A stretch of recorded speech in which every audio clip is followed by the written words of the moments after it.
बहुत सारे साधकों को साधना काल में भी बहुत सारी समस्याएं होती हैं। साथ ही साथ अगर कोई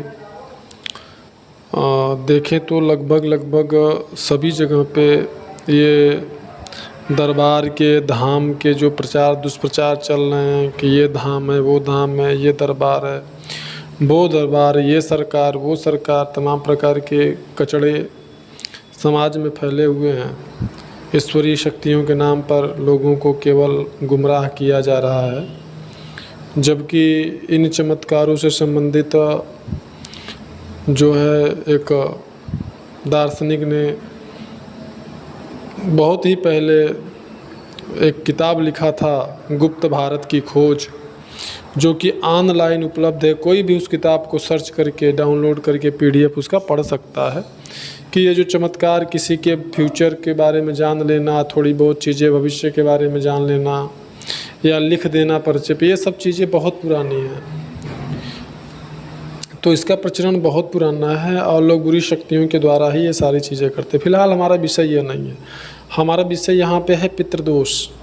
बहुत सारे लोग ऐसे हैं और बहुत अधिक से अधिक फैमिली ऐसी हैं जो आधुनिकता के दौर में, आधुनिकीकरण के दौर में, जो हमारे पितृपक्ष, जैसा कि पितृपक्ष शुरू होने वाला है, जो है 29 या 30 जो है कि सितंबर से, तो पितृपक्ष जो 15 दिन का होता है, कभी कभी ज़्यादा समय का भी हो जाता है। इसमें पितरों के निमित्त विधिवत त्रिपिंडी श्राद्ध, नारायण बलि और पिंडदान वगैरह का प्राविधान है, विधान है, जो कि किया जाता है। लेकिन आज के दौर में, आधुनिकता के दौर में जो लोग हैं वो इन सब चीज़ों से अनभिज्ञ हैं और समस्याएं होने पर वह सरकार, धाम आदि जगहों पे वो दौड़ते हैं, परेशान होते हैं, जबकि उससे उनको स्थायी समस्या का समाधान प्राप्त नहीं होता है।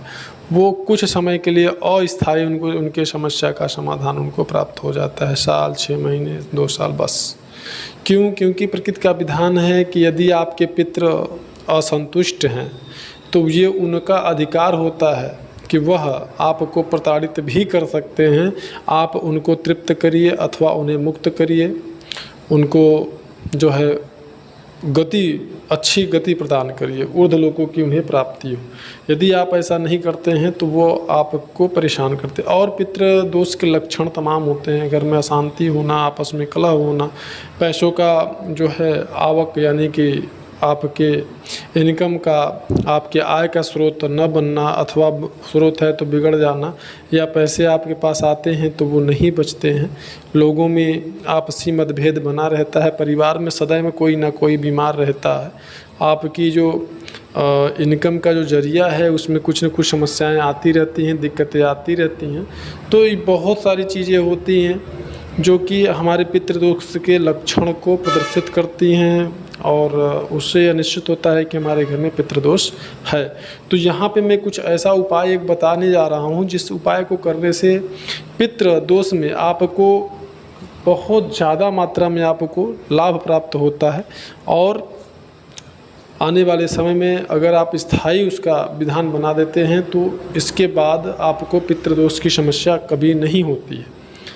तो ये मैं जो बता रहा हूँ ये स्थायी उपाय तो नहीं है, लेकिन एक ऐसा उपाय है जो कि आप स्वयं कर सकते हैं। किसी दूसरे के पीछे चक्कर नहीं लगाना है, कहीं भाग दौड़ नहीं करना।